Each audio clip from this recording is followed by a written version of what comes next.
I'm trying to talk about things like and music and things and everything else you know.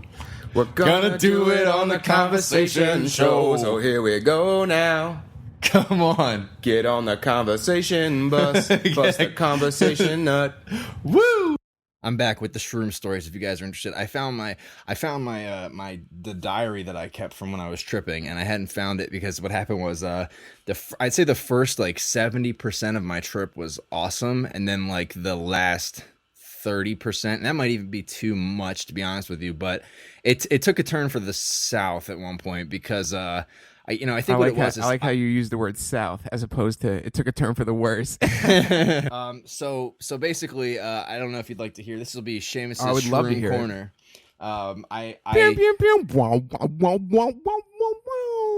So this is gonna sound so douchey now that I'm reading it. So I just did shrooms. Wow, profound. Everything seems to have a rhyme and reason. Bad things happen so that other actions can take place. The distinction bad, in quotation marks, doesn't really make sense in this context either. Eastern religions seem like they may have been closer to the truth than anything I've seen the West offer up at this point. So far, that actually is... So far, so good. Yeah, everything is interconnected like sand. Oh, that's the thing. I forgot about that, but sand was a big image, like a big piece of imagery that kept popping up during that trip. It was almost like... sand through the hourglass, and it seemed like I was seeing like vortexes and stuff, but it was almost of like interwoven sand, if that makes any sense. Like if you can imagine how a woven basket, but just imagine that each overlapping piece is made out of sand and it's all spinning downwards, or maybe not even downwards, but it's all spinning. And it was changing. basically like that I think is actually like a good visual representation of life in general. Like everything is constantly in flux, and it is almost like sand. It's all... The sand it's always the same sand, but just in different positions almost, and different, organized differently, but it's always moving the at same. different speeds. Right, yeah. So where was I? The sand can be a different color or density, but eventually all sand mixes with all other sand. Things ebb and flow. Jasmine tripped with us as well, and she caught the brunt of it at first. I remember because it hit her hard really fast, and so like she immediately had to go like, I'm uncomfortable, like I have to go to the bathroom. I gotta go to the bathroom for a minute. And this being my first time doing it and already being apprehensive, I was like, oh shit, what the fuck did I get myself into? Because it didn't hit me yet. It didn't hit me at all. And so Jasmine's trip was awful, and as a result, I was able to prepare and act, and in that sense, her suffering saved me from a terrible fate. Today, I conquered hell.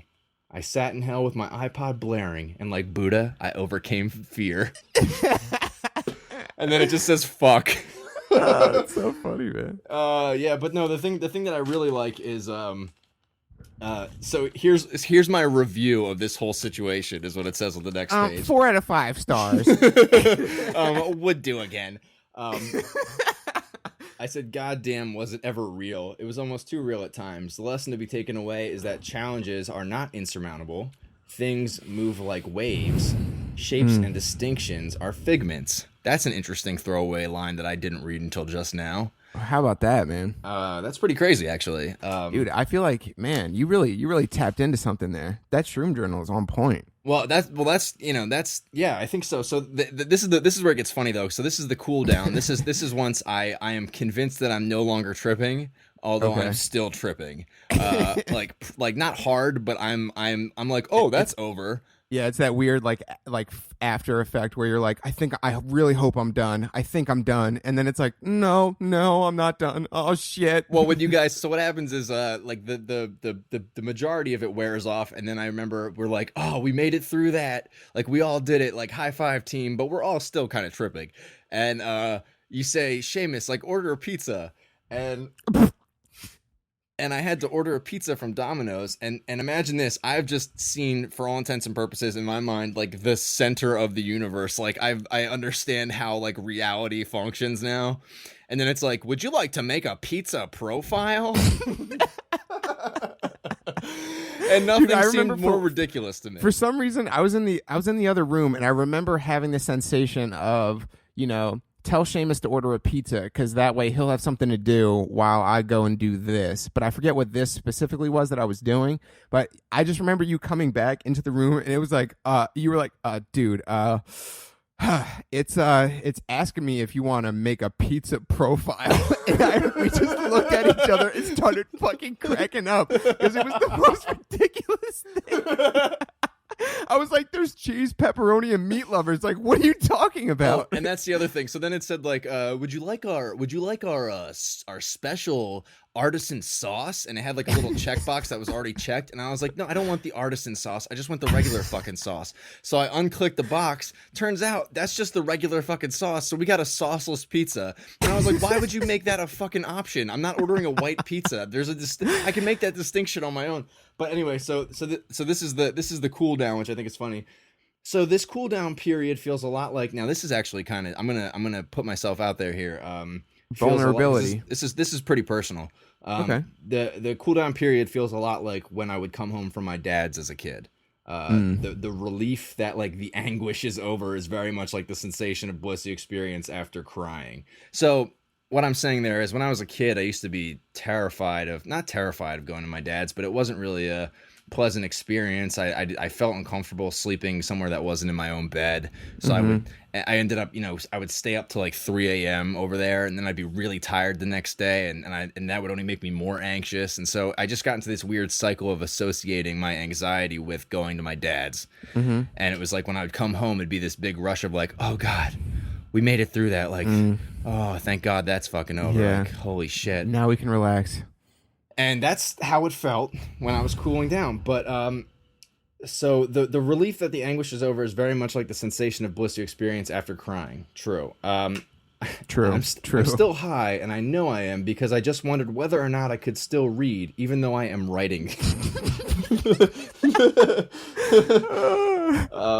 However, the calm down is a lot less difficult. The big realization is that guilt has to go right out the window. If things happen because of a flow, then there really is no logic in fighting the experience. A fly just landed on my hand, and it was incredible. Oh man, I'm not laughing to make fun, man, because I've been there, so I know, man. I know how that can be. You're like, oh, I just stepped in shit. How wonderful! Oh my God, it smells so bad, and it's such a vivid experience. It's awesome. It's like it seems ridiculous to our sober minds, but I am convinced that is the actual reality of the situation. Like it is incredible. A fly landed on my hand. Whoa, that's insane. That I'm feeling all these sensations, I'm experiencing, and I'm seeing this other living being that's like this tiny, flying around, doing its own fucking thing. You feel connected to the rest of the world in a way that it's almost like that you put up a lot of barriers when you're sober, I suppose. When you're in the West. Nah, I think it doesn't have to do with sobriety. I think it has to do with Western social conditioning.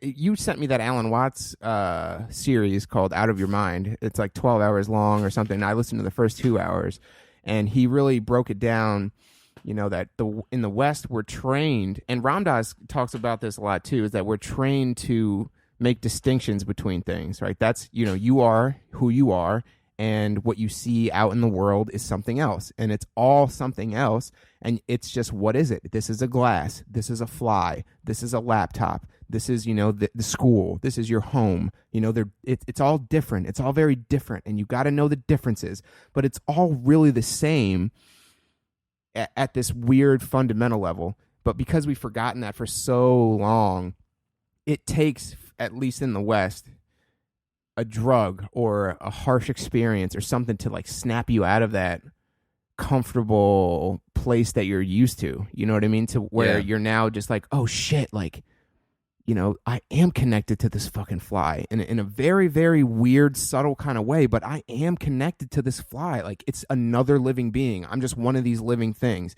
And this living being it landed on my hand, and I could crush it if I'm that big to this thing, and I don't know. I think other cultures and other societies probably teach that as a more fundamental basis on which to teach other things. Everything else is based on this idea that we're actually not that different. But in the West, we're taught you are that different, and it's the differences that make life. But it's not really, because differences kind of just imply unity at a deeper level. You know what I mean?